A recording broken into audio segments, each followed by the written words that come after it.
La première chose quand on s'intéresse à l'échec, c'est de comprendre son contexte. On est tous concernés. Ça veut dire qu'à un moment, on s'est tous dit qu'on avait foiré quelque chose dans la vie, ça pouvait être un dossier professionnel ou un projet personnel. On est tous concernés. Et donc l'échec, ça nous transforme, ça laisse des traces. Il y a un avant et un après et parfois, oui, ça laisse quelques cicatrices.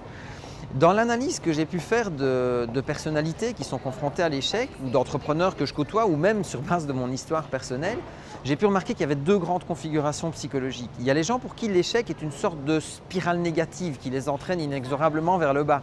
C'est notamment les personnes qui ont tendance à globaliser l'échec et à le généraliser à l'ensemble de leur attitude. Et à côté de ça, il y a la configuration psychologique où pour le même événement qui survient, la personne va réussir à pouvoir en faire quelque chose d'utile. Elle va pouvoir le relativiser et en quelque sorte s'en servir comme d'un levier de rebond, comme d'une expérience, un levier d'apprentissage.